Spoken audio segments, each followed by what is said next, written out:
नमस्कार, मैं हूं आपके साथ शिवानी रतूड़ी और आप देख रहे हैं कैपिटल टीवी बिहार। देखिए, बिहार की सियासत में जैसे जैसे चुनाव नजदीक आ रहे हैं, ठीक वैसे वैसे सियासी तापमान भी चढ़ता जा रहा है। एक तरफ एनडीए है जो विकास और सुशासन के एजेंडे के साथ मैदान में है। मुख्यमंत्री नीतीश कुमार लगातार नई नई योजनाएं ला रहे हैं, घोषणाओं की झड़ी लगा रहे हैं और मुस्लिम समाज से लेकर स्कूल के रसोइयों तक को साधने में लगे हुए हैं। लेकिन दूसरी तरफ है महागठबंधन। तेजस्वी यादव और राहुल गांधी मिलकर वोट चोरी के मुद्दे पर सरकार को घेरने में जुटे हुए हैं। जन अधिकार यात्रा पर निकले हैं, वोट अधिकार यात्रा पर। लेकिन यात्रा के दौरान हादसे और अव्यवस्था ने खुद उनके लिए मुश्किलें खड़ी कर दी है। आरोप प्रत्यारोप का दौर अब चरम पर है। एक तरफ योजनाओं की बौछार, दूसरी तरफ यात्राओं की चुभन। लेकिन इस सबके बीच असली सवाल यह है कि जनता किस पर भरोसा करेगी।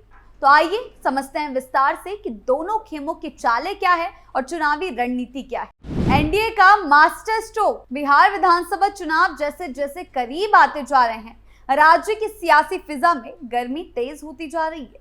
मुख्यमंत्री नीतीश कुमार ने हाल ही में मुस्लिम समाज को साधने की एक बड़ी कोशिश की है, यानी कि मुस्लिम समुदाय में अपनी पकड़ मजबूत करना चाहते हैं, जो न सिर्फ चुनावी रणनीति का हिस्सा है बल्कि बिहार के सामाजिक ताने बाने को ध्यान में रखते हुए एक संदेश देने का प्रयास भी दिखाता है।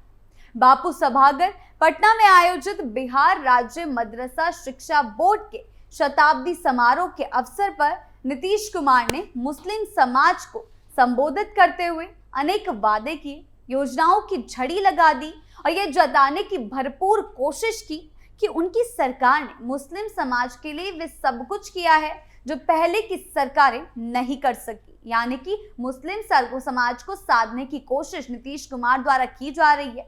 उन्होंने बार बार ये कहा कि 2005 के पहले मुसलमानों के लिए कोई काम नहीं किया गया था, यानी कि लालू यादव के टाइम पर। लेकिन एनडीए सरकार आने के बाद ही उनकी समस्याओं को प्राथमिकता दी गई। ये बयान न केवल उनके कार्यों को उभारने की उनकी एक रणनीति है, बल्कि सीधे सीधे विपक्ष, खासकर राष्ट्रीय जनता दल पर हमला भी है। इस आयोजन में लगभग 15,000 लोगों की भारी भीड़ भी देखने को मिली, जो ये संकेत देती है कि अल्पसंख्यक समाज में अब भी उनकी बात सुनी जाती है और वो जो मुस्लिमों को साधने की रणनीति अपना रहे हैं वो कहीं ना कहीं काम आ रही है। तेजस्वी के वोट बैंक पर खतरा। नीतीश कुमार ने अपनी सरकार की योजनाओं का जिक्र करते हुए बताया है कि उनकी कोशिश रही है कि मुसलमानों को सम्मानजनक जीवन मिले।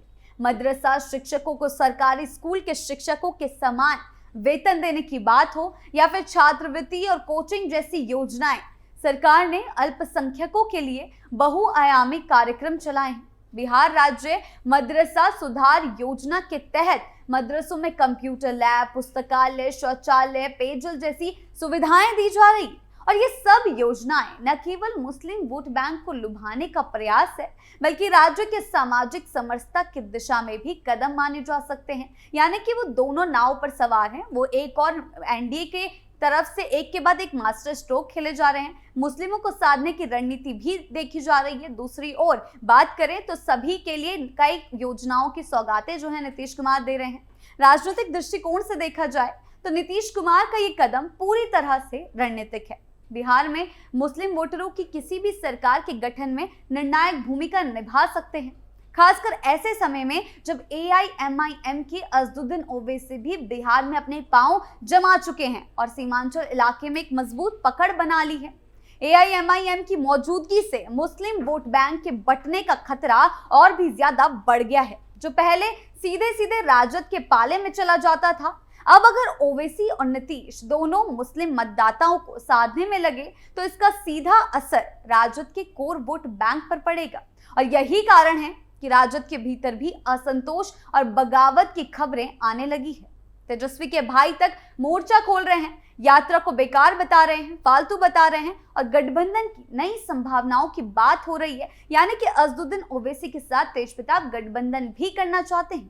तेजस्वी यादव इस समय वोटर अधिकार यात्रा पर निकले हैं, जो कि उनका जनसंपर्क अभियान है। राहुल गांधी के साथ, राहुल गांधी के नेतृत्व में ये यात्रा चल रही है, लेकिन इस यात्रा में अब तक कई दुर्घटनाएं भी हो चुकी हैं, जिसमें लोग गाड़ियों के नीचे आ गए हैं और अफरा तफरी भी मची है। इन घटनाओं ने तेजस्वी की यात्रा को लेकर गंभीर सवाल खड़े कर दिए हैं। यानी कि एक और नीतीश कुमार जनता को साध रहे हैं, दूसरी ओर तेजस्वी यादव लगातार सवालों के घेरे में खड़े होते जा रहे हैं। राजनीतिक विश्लेषकों की माने तो अगर राजद इस यात्रा के जरिए लोगों से जुड़ने में असफल रही और साथ ही मुस्लिम वोट बैंक पर अपनी पकड़ नहीं रख सकी, तो उसका चुनावी गणित बिगड़ सकता है।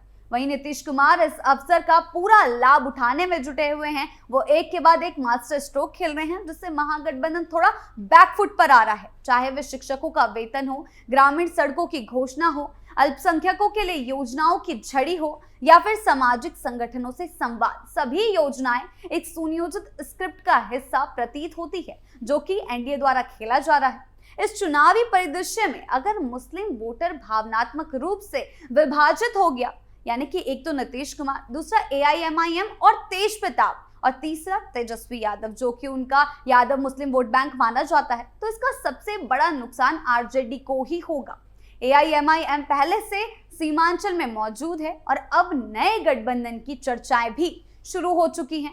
ओवैसी की पार्टी कई मुस्लिम उम्मीदवार खड़े कर सकती है, जिससे वोटों का बंटवारा होना तो तय है। जेडीयू और एनडीए अगर मुस्लिम समाज को अपनी योजनाओं से आश्वस्त कर पाते हैं, तो सीमांचल सहित पूरे बिहार में मुस्लिम वोटों का समीकरण बदल सकता है। और यही वजह है कि नीतीश कुमार बार बार अपने पुराने कार्यकाल का हवाला दे रहे हैं। 2005 के बाद क्या कुछ हुआ है, मदरसा वेतन हो, अल्पसंख्यक छात्र योजना हो, महिला सशक्तिकरण जैसी बातों को दोहराकर वे ये जताना चाहते हैं कि उनकी सरकार ही असल में अल्पसंख्यकों की हितैषी रही है।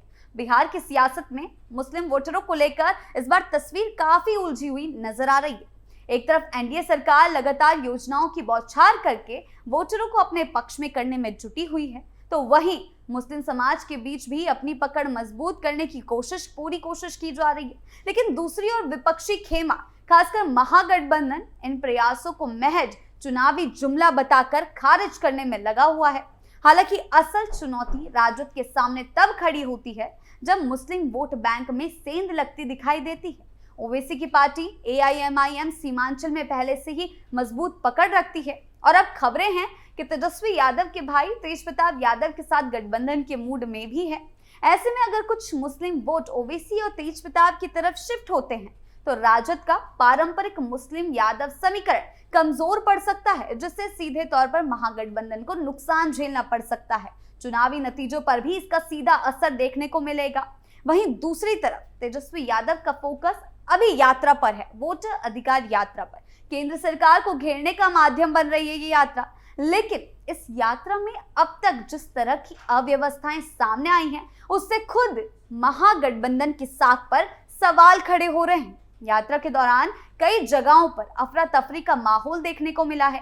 कल राहुल गांधी की गाड़ी के नीचे कोई आ गया था, फिर तेजस्वी यादव की गाड़ी के नीचे एक जवान आ गया, यहाँ तक कि लोगों की गाड़ियों के नीचे आने की घटनाएं जो हैं अब सामने आई हैं, जिससे विपक्ष की जन जुड़ाव रणनीति को झटका लगा है। तेजस्वी और राहुल गांधी की ये यात्रा जिस उद्देश्य से शुरू हुई थी, जनता से सीधा संवाद और वोटरों का विश्वास हासिल करना, वही अब इस यात्रा में हो रही घटनाएं उनकी राजनीति के लिए चिंता का कारण बनती जा रही है। ऐसे में राजद को दोहरी चुनौती झेलनी पड़ रही है। एक तरफ बाहरी दबाव एनडीए और ओवैसी जैसे विकल्पों से, और तेज प्रताप खासकर उनके परिवार के ही सदस्य हैं, और दूसरी तरफ अंदरूनी असंतोष और संगठनात्मक अव्यवस्था से। अंततः बिहार विधानसभा चुनाव 2025 के मद्देनजर मुस्लिम वोट बैंक को लेकर मची राजनीतिक होड़ ने यह साफ कर दिया है कि अल्पसंख्यक समाज अब केवल वादों से नहीं, बल्कि धरातल पर किए गए कामों से संतुष्ट होना चाहता है। सिर्फ अल्पसंख्यक समाज ही नहीं, बल्कि पूरा बिहार वासियों के लिए ये बात है कि वो कामों से संतुष्ट होना चाहते हैं। मुख्यमंत्री नीतीश कुमार ने योजनाओं और घोषणाओं की बौछारें कर दी हो, वहीं राजद की पारंपरिक मुस्लिम यादव समीकरण पर ओवैसी की मौजूदगी और आंतरिक असंतोष की चुनौती है, जो तेजस्वी यादव की राह को कठिन बना रही है। बिहार की सियासत में ये चुनाव न केवल सत्ता परिवर्तन की दिशा तय करेगा, बल्कि ये भी बताएगा कि अब वोटर सिर्फ भरोसे के नाम पर नहीं, ठोस हकीकत और पारदर्शिता के आधार पर निर्णय लेना चाहते हैं। आपकी इस बारे में क्या राय है, हमें कमेंट सेक्शन में जरूर बताएं। नमस्कार।